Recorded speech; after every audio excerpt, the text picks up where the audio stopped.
तो दोस्तों, क्योंकि रिश्तों के भी रूप बदलते हैं कि आज के एपिसोड की शुरुआत होती है वहीं से जहां वृंदा आखिरकार एवी को ढूंढते हुए उस जगह पहुंच जाती है जहां वो रात से मौजूद होता है। दरअसल रात में एवी यानी अंगद एक चाय की दुकान के पास बैठकर अपनी वही ऑनलाइन दोस्त यानी कि वृंदा से चैटिंग करके वहीं पर सो गया होता है गाड़ी में।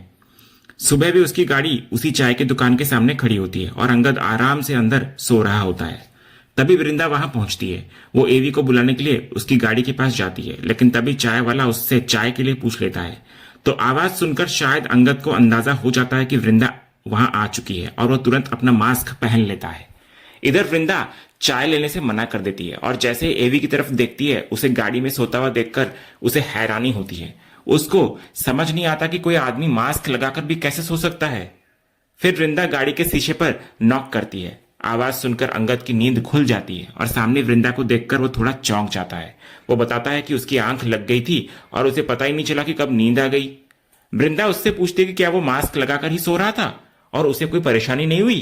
तो अंगद बात को संभालते हुए कहता है कि उसे खुद पता नहीं चला कि वो कब सो गया, लेकिन फिर वो वृंदा से पूछता है कि वो यहाँ कैसे पहुंची। तो वृंदा बात को घुमाते हुए फिर बताती है कि वो उसे लेने आई है क्योंकि प्रेस कॉन्फ्रेंस में सब लोग उसका इंतजार कर रहे हैं।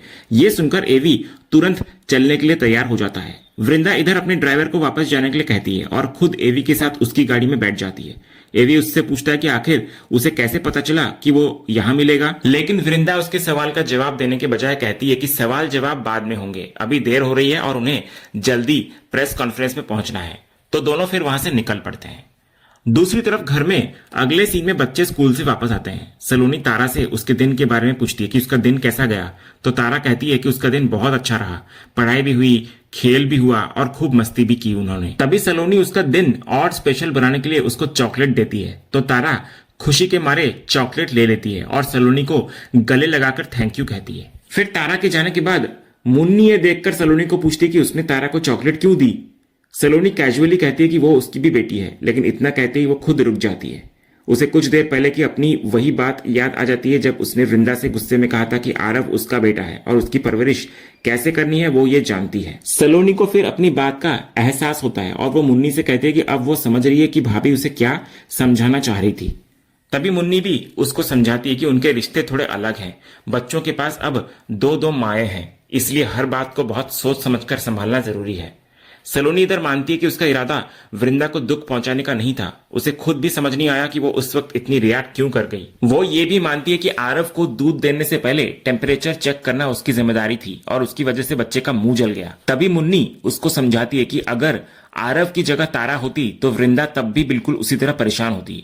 तो सलोनी ये बात समझ जाती है और कहती है कि उससे गलती हुई है और उसे वृंदा से माफी मांगनी चाहिए। तो मुन्नी कहती है कि अगर गलती का एहसास हो गया है तो माफी मांगने में देर नहीं करनी चाहिए। तो सलोनी तुरंत वृंदा को फोन करने का फैसला करती है। उधर गाड़ी में वृंदा और एवी प्रेस कॉन्फ्रेंस के लिए जा रहे होते हैं, लेकिन अचानक से एवी गाड़ी गलत रास्ते पर ले जाता है। वृंदा तुरंत उसको बताती है कि उन्हें दूसरी तरफ जाना था। तो इस पर एवी हल्के अंदाज में कहता है कि अगर उसे 2 सेकंड पहले बता दिया जाता तो वो गलत टर्न नहीं लेता। साथ ही वो वृंदा को याद दिलाता है कि वो जमशेदपुर की रहने वाली है और मैप भी उन्हीं के हाथ में है। तभी इतने में वृंदा के फोन पर सलोनी का कॉल आता है। वृंदा कॉल उठाते ही कह देती है कि अगर कोई जरूरी बात नहीं है तो वो बाद में बात करेगी। इतना बोलकर फोन काट देती है। उधर सलोनी को लगता है कि शायद वृंदा अभी भी उससे नाराज है। वो मुन्नी से कहती है कि भाभी ने बिना उसकी बात सुने ही फोन काट दिया। इधर वृंदा मैप देखकर एवी को रास्ता बताती रहती है और दोनों प्रेस कॉन्फ्रेंस की तरफ आगे बढ़ते हैं। उधर दूसरी तरफ प्रेस कॉन्फ्रेंस वेन्यू पर सारी तैयारियां पूरी हो चुकी होती है, लेकिन एवी का कोई अता पता नहीं होता। नॉयना साफ तौर पर परेशान और नाराज दिखाई देती है। उसके मुताबिक प्रेस वाले समय पर पहुंच चुके हैं, बाकी सभी लोग मौजूद हैं, लेकिन जिस इंसान के लिए पूरी प्रेस कॉन्फ्रेंस रखी गई है वही गायब है। वो सबसे एवी के बारे में पूछती है।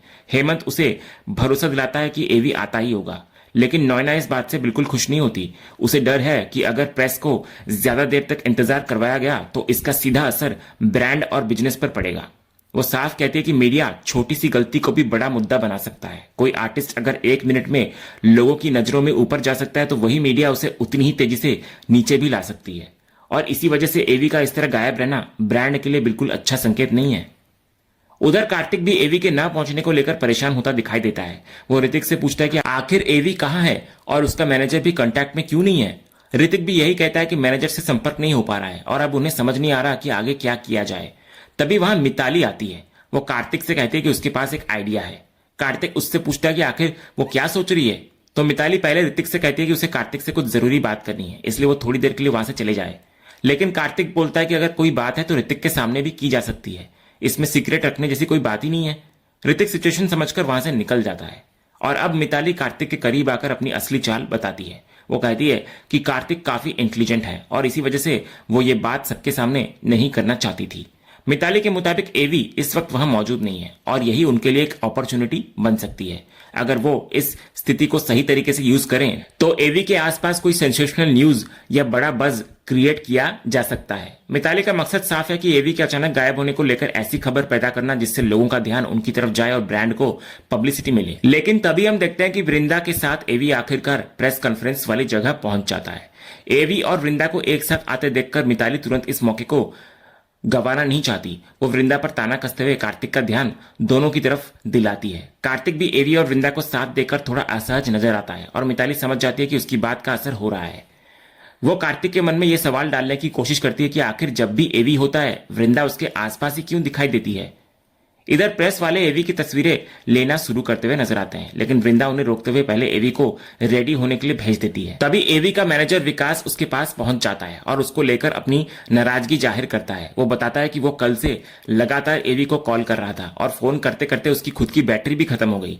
तो एवी कहता है कि उसका फोन ही बंद हो गया था, इसलिए उसे किसी के कॉल का पता ही नहीं चला। वो ये भी मानता है कि अगर टाइम पर वृंदा उसको लेने नहीं पहुंचती तो आज बड़ी परेशानी हो सकती थी। तभी मिताली वृंदा से सीधा सवाल कर देती है कि जब किसी को एवी का लोकेशन नहीं पता था, यहां तक कि उसके मैनेजर को भी नहीं, तो फिर वृंदा को आखिर कैसे पता चला कि एवी कहां है। तो एवी भी इस बात को लेकर क्यूरियस हो जाता है और वृंदा से पूछता है सबके सामने कि उसे उसकी लोकेशन कैसे पता चली। वो बताता है कि वो भी ये सवाल करना चाहता था, लेकिन वहां पहुंचने की जल्दबाजी में पूछ नहीं पाया। तो इस पर वृंदा थोड़ी चुप रहती है और फिर बात को संभालते हुए बताती है कि वो एवी को ढूंढने के इरादे से वहां नहीं गई थी। वो जगह उसकी पुरानी पसंदीदा जगहों में से एक है और जब भी उसे स्ट्रेस होता है वो अक्सर वहां चली जाती है। और आज भी उसे स्ट्रेस हो गया था क्योंकि एवी टाइम पर नहीं पहुंचा था। वहां पहुंचने पर उसे एवी की गाड़ी दिखाई दे गई और बस इसी तरह उसे पता चला कि एवी वहीं पर है। वृंदा इसे सिर्फ एक कोइंसिडेंस बताती है। लेकिन तभी ऋतिक के मुंह से अचानक उस चाय की टपरी का जिक्र हो जाता है जहां वृंदा कभी अंगद के साथ जाया करती थी। ये सुनते ही वृंदा कुछ पल के लिए बिल्कुल शांत हो जाती है, लेकिन वो तुरंत बात को बदल देती है और सबको याद दिलाती है कि सवाल जवाब करने का क्या मतलब है और अभी तो एवी मिल चुका है, इसलिए अब प्रेस कॉन्फ्रेंस शुरू करनी चाहिए। तो एवी भी तैयार होने के लिए निकल जाता है। इसके बाद अगले सीन में प्रेस कॉन्फ्रेंस शुरू होती है। एक जर्नलिस्ट एवी से उसकी पर्सनल और लव लाइफ को लेकर सवाल करने की कोशिश करता है, लेकिन एवी साफ कर देता है कि वो अपनी पर्सनल लाइफ को यहां डिस्कस नहीं करना चाहता। वो कहता है कि आज का इवेंट ब्रांड लॉन्च के लिए है, इसलिए बातचीत भी उसी तक सीमित रहनी चाहिए। एवी अपने नए ब्रांड कोलैबोरेशन के बारे में बताता है और कहता है कि यह कैंपेन खास तौर पर जेनजी ऑडियंस को ध्यान में रखकर बनाया गया है। वो कंपनी और कार्तिक के परिवार का शुक्रिया अदा करता है कि उन्होंने उसे ब्रांड एम्बेसडर के तौर पर चुना। लेकिन इसके बाद एवी खास तौर पर वृंदा को क्रेडिट देता है। वो कहता है कि फोटोशूट के दौरान छोटी छोटी डिटेल्स से लेकर कई इंपॉर्टेंट आइडियाज वृंदा की तरफ से आए थे और उसने इस पूरे कैंपेन को बहुत अच्छी तरह हैंडल किया। तो वृंदा की तारीफ सुनकर मिताली को फिर मौका मिल जाता है और वो कार्तिक के कान भरते हुए कहती है कि ब्रांड एम्बेसडर लाने से लेकर पूरा कैंपेन कार्तिक की कंपनी का है, लेकिन सारी तारीफ वृंदा को क्यों मिल रहा है। वो कार्तिक को यह महसूस कराने की कोशिश करती है कि एवी के सामने वृंदा जरूरत से ज्यादा इंपॉर्टेंस ले रही है।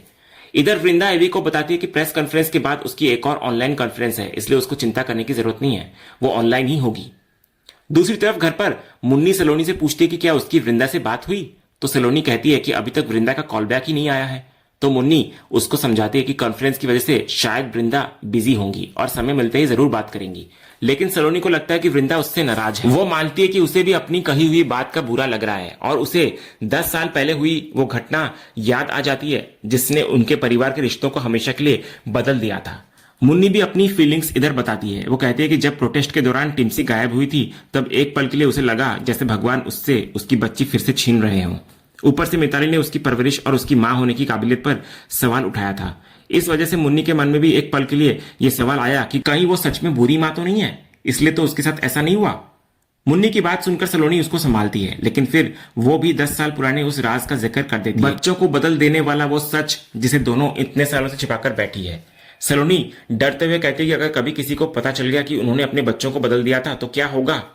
लेकिन उनकी ये बातचीत चुपचाप माधवी और टिम्सी वहीं खड़ी सुन लेती हैं।